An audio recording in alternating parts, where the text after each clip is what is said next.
l'heure de votre journal télévisé. Yorana, merci de nous être fidèles. À la une de l'actualité de ce jeudi soir, 3e marche, 5e acte. La grève des fonctionnaires continue de mobiliser des grévistes, mais beaucoup moins qu'avant. Retard à prévoir sur l'attribution des allocations pour les personnes en situation de handicap. 65% des dossiers sont liés à la maladie au détriment du handicap. Un sujet que nous aborderons entre autres avec le ministre de la Santé, Jacques Raynal, et notre invité. Sensibiliser les jeunes aux notions de citoyenneté et aux questions de défense, c'est possible. À Aroué, l'armée et l'établissement s'unissent pour les inculquer aux élèves et peut-être créer de nouvelles vocations.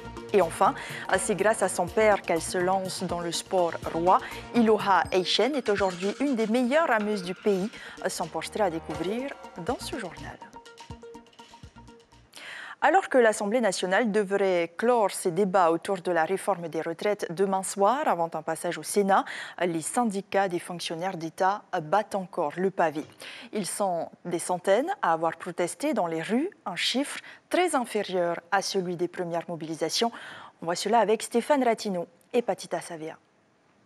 Les travailleurs sont pas contents, ils peuvent s'en mettre là où l'on prend.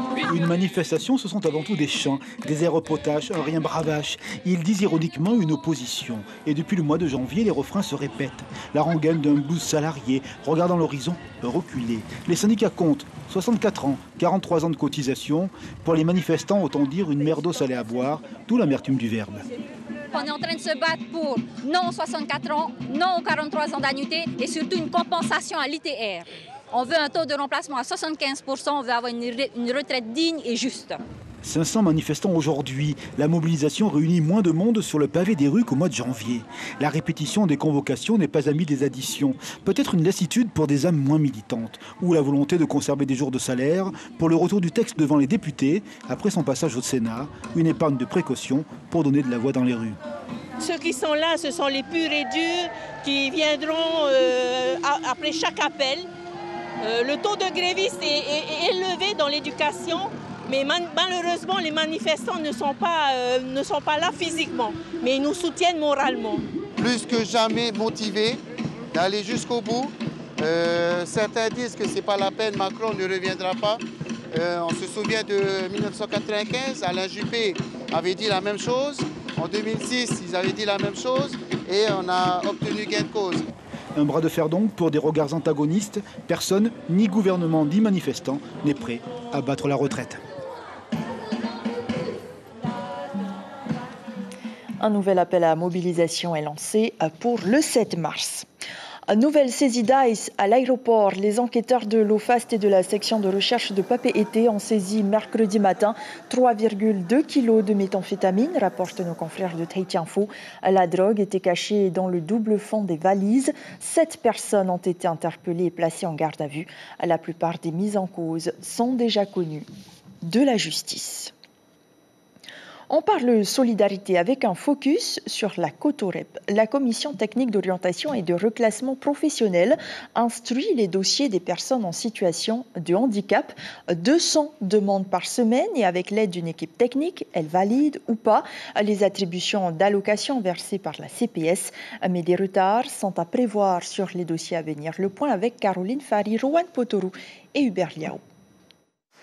3 fois par semaine, les équipes de la COTOREP accueillent les personnes désireuses de déposer un dossier d'allocation. L'instance va statuer sur la situation de handicap de cette personne. Aucune allocation n'est attribuée en dessous de 80% de taux d'incapacité. Au-delà, la CPS va ouvrir ses droits. Je précise que ces allocations sont versées par le régime de solidarité de Polynésie française, le RSPF. Ça veut dire que prioritairement, ce sont les personnes qui sont au RST qui peuvent bénéficier de cette allocation. Après, par la suite, en fonction des revenus, la CPS va après donner droit aux allocations ou pas. Dans ce cas, l'allocation mensuelle pourra atteindre 86 885 francs pour une personne autonome. Après, viennent se rajouter 2 allocations qu'on appelle des allocations compensatrices en fonction des difficultés que rencontre la personne, c'est-à-dire difficultés de déplacement. Et tu as aussi une partie qui est complètement dépendante et grabataire. Donc, il y a une 2e allocation qui lui est attribuée. Chaque semaine, l'équipe technique de la Cotorep instruit plus de 200 dossiers. Mais le médecin chargé de valider le taux d'incapacité étant démissionnaire, les dossiers à venir sont en suspens. Si l'équipe technique est là et que le médecin ne siège pas, on ne peut pas étudier le dossier. C'est une des pièces maîtresses. À l'équipe technique, par contre, il peut ne pas être à la commission plénière. Ça, c'est à la fin. Tous les dossiers que l'équipe technique présente à la commission plénière, qui est présidée par le ministre de la Solidarité, eh bien, si parmi les membres, il y a des dossiers qu'on voit, ah non, ça ne colle pas, parce qu'une des personnes siégeant connaît bien la personne handicapée, on revoit parfois les attributions. Les droits sont révisés tous les 5 ans, même si depuis 2020, une loi sur l'acquisition de ces droits à vie serait prête, mais non appliquée. Enfin, on peut s'interroger sur le comportement alimentaire des Polynésiens, quand 65% des dossiers Cotorep sont liés à la maladie, au détriment du handicap. Et la prochaine commission plénière de la Cotorep se tiendra le 21 février. On en parle avec notre invité, Dr Reynald Yorana. Bonsoir. Merci d'être sur Polynésie la Première ce soir. On vient de l'entendre, 65% des dossiers Cotorep sont des personnes qui souffrent du diabète ou de l'hypertension. Est-ce qu'il est normal qu'elles bénéficient, elles aussi, de l'allocation pour handicapés? Alors, si elles présentent un dossier de demande pour handicap, c'est le médecin qui a rempli ce dossier qui pense que du fait de l'obésité, par exemple, ou du fait d'une aggravation due au diabète, un accident vasculaire ou autre, eh bien, elles pourraient bénéficier en fonction du degré de handicap. Et on vient de rappeler qu'il fallait avoir plus de 80 et quelques % de degré de handicap pour pouvoir bénéficier de cette allocation.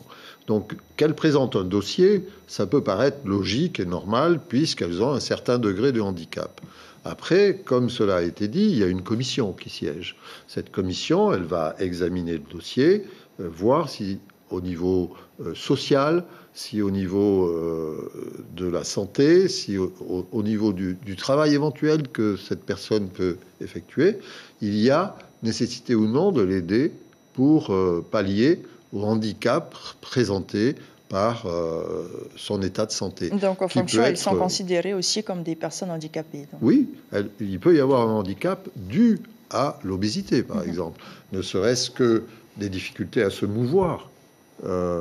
Et par ailleurs, s'il y a eu un accident de santé dû à une hypertension, une maladie cardiovasculaire ou autre, il y a également la possibilité d'y avoir un handicap. Alors, après, c'est le degré de handicap qui compte. On parle de diabète, vous le savez, en Polynésie, la maladie est en tête de liste des langues maladies, oui. Qu'on ne peut pas dissocier du surpoids et de l'obésité. La prévention aujourd'hui est quasi nulle, voire inexistante, selon les médecins. Comment fait-on concrètement pour lutter contre cette maladie qui va tuer la population polynésienne? Je m'inscris en faux parce que la prévention n'est pas inexistante. Par ailleurs, c'est auprès du médecin traitant que la première prévention doit commencer. Ensuite, le fonds de prévention que nous avons créé vient aider à la mise en place d'un certain nombre d'actions de prévention, que ce soit pour le diabète, pour l'obésité, pour les maladies cardiovasculaires, mais est-ce que cela est suffisant? Pour le cancer. Mais ça ne sera jamais suffisant tant que l'on n'aura pas fait comprendre à la population et qu'elle n'aura pas compris dans son ensemble que c'est un trouble également qui peut être dû à des comportements, et des comportements notamment alimentaires, mais des comportements de société. Est-ce que tout le monde a compris qu'il fallait bouger dans la vie et que si on avait des jambes, c'était fait pour marcher ou pour courir? Est-ce que tout le monde a compris qu'il fallait arrêter de boire des boissons gazeuses sucrées, ou tout du moins de n'en boire que lorsqu'il y avait des fêtes, et non pas au quotidien? Est-ce que tout le monde comprendra tout ça? Est-ce qu'il ne faudrait pas aller plus loin en taxant les produits importés, ceux qui sont dangereux pour la santé? Vous venez parler de sucre, on peut aussi parler de la junk food. Il a été mis en place des taxes qu'on appelle comportementales, sur les produits sucrés, sur les produits gras et sur d'autres produits qui sont réputés néfastes, ou tout du moins néfastes quand ils sont consommés en trop grande quantité ou trop souvent. Il y a déjà ces taxes-là qui ont été mises en place. Elles alimentent à l'heure actuelle ce que l'on appelle le fonds de prévention, qui permet de développer par la direction de la santé, mais aussi par des associations, qui permet de développer des actions qui sont au plus près du public et qui sont souvent plus efficaces que ce que le médecin peut dire dans son cabinet médical. Pourquoi ? Parce que le médecin, on ne le voit pas tous les jours. Alors que dans une association ou autre, on peut aller faire du sport 3 fois par semaine, par exemple, et recevoir des informations pour sa santé. Donc cela revient aussi à la responsabilité de chacun. Dans l'actualité de cette semaine aussi, la grève à Outouroi. Un protocole d'accord a été signé hier soir avec la CSTPFO. 8 postes vont être créés et pas 11 comme annoncé par les syndicalistes. 15 plus tard. Plus tard, c'est quand ? Alors, plus tard, ça sera quand on aura, comme c'est stipulé dans le protocole d'accord, fait une étude par ce qu'on appelle l'Agence de régulation de l'action sanitaire et sociale, la RAS, que nous avons créée spécifiquement pour ce type d'action, une étude sur le calibrage par rapport à l'activité de cet hôpital, qui est un hôpital secondaire, qui est un service de la direction de la santé. Ce n'est pas la même chose que l'hôpital de Taoné, par exemple. Donc pour vous, quand il demandait 38 postes, c'était trop ? Non. Je ne sais pas si c'est trop ou pas assez. Ce que je dis, c'est qu'on ne peut pas, comme ça, sur un ressenti de travail, une charge de travail, dire il faudrait qu'on ait ceci ou cela. Nous sommes en poste de responsabilité. Nous avons la nécessité d'élaborer des budgets qui correspondent à une activité. Si l'activité nécessite d'avoir 1, 2, 3 ou 4 postes supplémentaires, si c'est démontré par l'enquête qui sera faite par des spécialistes qui savent ce qu'il faut faire, eh bien à ce moment-là, on créera les postes. Oui, c'est ce qui est marqué dans le protocole d'accord. Et nous avons été un peu surpris de voir la sénatrice négocier au nom du gouvernement. Est-ce que c'est une électron libre ou est-ce que c'était une décision commune ? Non, Madame la sénatrice est une élue. C'est une élue des Laro Matei. Elle se préoccupe de la situation sociale qu'il y a dans son environnement. Sénateur, c'est quand même un poste très important dans la République française. Eh bien, elle a participé aux négociations avec le responsable syndical qui était M. Patrick Gallon, qui était là. Elle a participé aux négociations, mais nous étions, ici à PAPET, en relation permanente avec cette cellule qui négociait. Donc, pour vous, c'est normal. En fait, oui, ce n'est pas choquant dans la mesure où ça allait dans le sens de ce que le gouvernement également souhaitait. Merci beaucoup, Monsieur le Ministre. Nous allons revenir avec vous un petit peu plus tard, puisque nous vous en parlions mardi soir. Une enquête sur les causes de la réticence face au dépistage du cancer du sein a été menée durant 1 an et demi en Polynésie, conduite par le docteur Lucille Chauveau. Elle permet de comprendre les freins, mais aussi à mieux redéfinir la prévention et l'information. Les campagnes cibleront désormais les bons comportements à adopter pour protéger son corps contre toute forme de maladie et donc du cancer. Le docteur et anthropologue répond à Nicolas Suire. Par contre, là où on est très fort, c'est de se dire qu'on connaît son corps. Et ça, c'est des messages qu'on peut faire passer même aux jeunes. On peut leur dire, mais tu connais ton corps. S'il y a quelque chose qui change, quelque chose qui est différent, tu consultes pour savoir ce que c'est. Parce que ça, c'est acquérir des bons comportements de santé. Et donc voilà, ça c'est une des choses qui émanent de cette recherche. Disons que c'est plus des constats, des analyses et des voies d'amélioration qu'on peut essayer. Monsieur le ministre, le gouvernement a mis les moyens pour que les femmes puissent se faire dépister jusqu'aux marquises. Est-ce qu'aujourd'hui vous estimez que ce sont les bons messages, mieux adaptés, qui manquent ? Je ne sais pas si c'est les messages qui manquent, mais c'est la motivation des patients qui manque parce que peut-être n'ont-ils pas encore suffisamment pris conscience de la nécessité du dépistage. Le dépistage, alors pour les femmes, c'est toujours un petit peu difficile dans la mesure où il y a un examen radiologique qui est réalisé, la mammographie, avec parfois quelques douleurs qui peuvent être ressenties. Et je dirais, ici, dans le paysage local, si je puis m'exprimer ainsi, les femmes n'ont pas toujours l'habitude qu'on aille leur palper les seins. Donc, il y a une forme de dépistage personnel qui peut être réalisée, mais on ne l'enseigne pas suffisamment, à mon sens, dans des structures de santé, qu'ils soient des cabinets médicaux libéraux ou autres. La femme peut déjà palper ses seins pour pouvoir éventuellement détecter quelque chose. Mais vous allez vous baser sur cette enquête. C'est même souvent comme ça qu'elles viennent au cabinet médical s'inquiéter, à tort ou à raison. Le plus souvent à tort, mais quand même à raison. Eh bien, ensuite, nous avons, comme vous l'avez dit, placé des mammographes dans les îles, notamment en Nukuiva, où c'est quand même pas tout à fait simple de le faire. Eh bien, les moyens de dépistage existent. Le financement pour le dépistage existe également. Il faut qu'on accentue encore ce qui a déjà été fait. Et qu'on continue d'encourager. Merci beaucoup, Monsieur le ministre, d'avoir répondu à nos questions ce soir. Merci d'avoir été sur le plateau de Polynésie la première. Si vous me permettez d'ajouter quelque chose. Allez-y, terminez. 850 cas nouveaux par an de cancer, c'est trop. Il faut faire quelque chose. Voilà. Merci beaucoup. On espère que ce chiffre sera retenu par la population. Merci beaucoup, Jacques Reynal, d'avoir été avec nous ce soir. Faire découvrir les métiers de l'armée dès le collège pour faire naître des vocations et sensibiliser les élèves sur la citoyenneté, c'est l'objectif d'une convention signée entre le collège de Arouet et la Marine nationale, le 14e sur le territoire. De cet accord naît une classe défense et sécurité globale. Traduction dans ce reportage de Nicolas Suir et Patrick Sing-Sing. La classe de 4e A du collège d'Arouet devient une classe défense et sécurité globale. Une convention est signée avec les représentants de l'armée. Les élèves, plutôt réticents au départ, sont rapidement très enthousiastes. C'est incroyable. Ça nous permet en fait aussi d'être encore plus soudés avec la classe, d'être plus chaleureux entre nous. Donc voilà. Car cette classe fait beaucoup de sorties. Au Forum des métiers, au port autonome ou encore dans les installations militaires.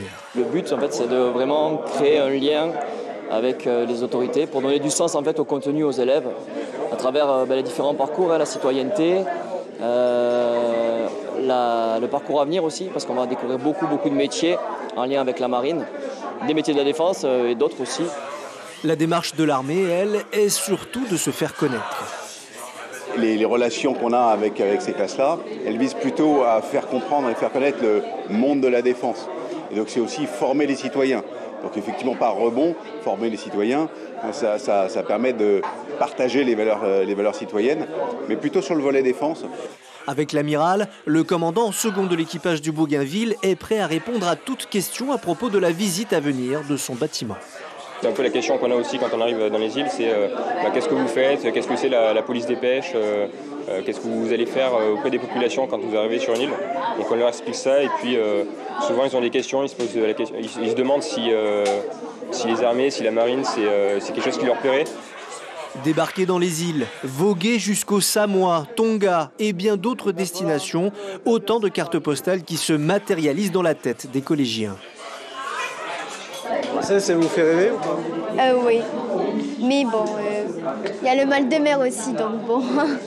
J'aimerais pas prendre les armes, c'est juste ça. De toute façon, le recrutement n'est pas le but de ces classes. C'est simplement de rendre plus concrètes des valeurs telles que la citoyenneté et la défense nationale.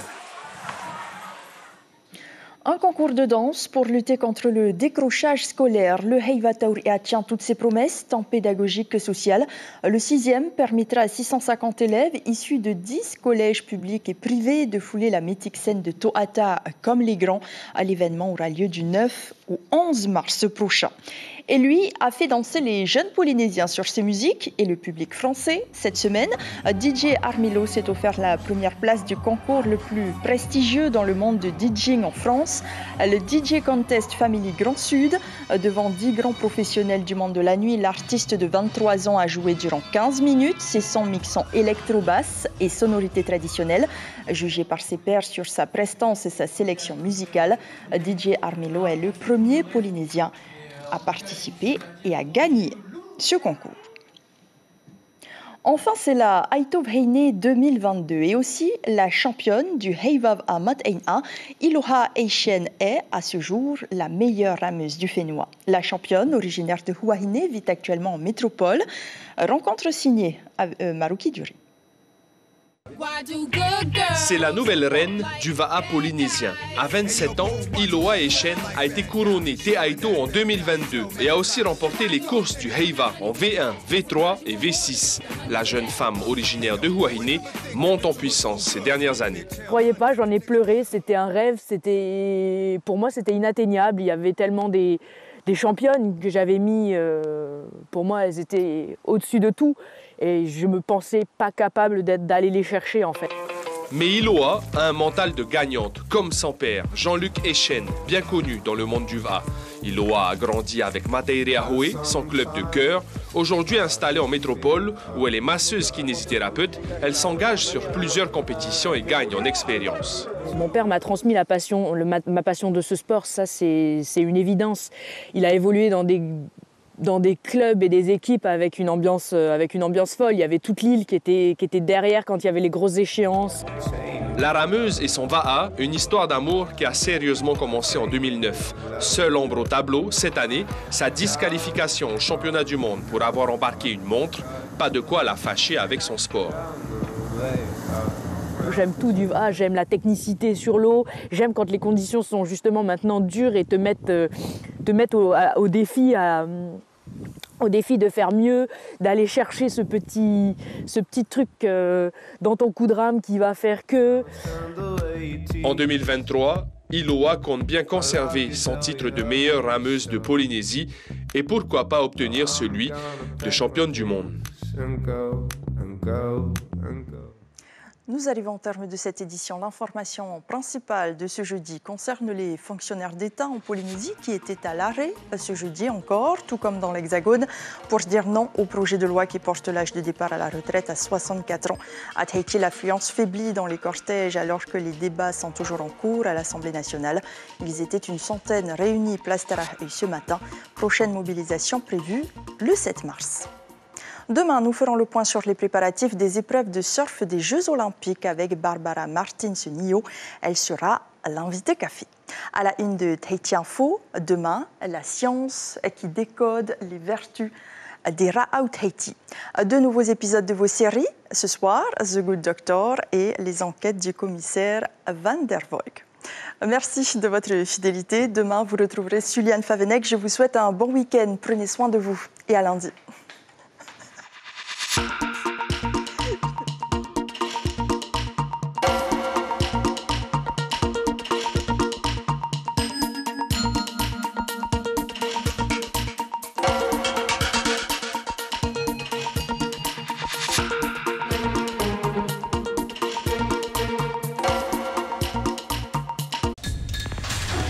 L'information en continu sur Polynésie la première, Internet et réseaux sociaux.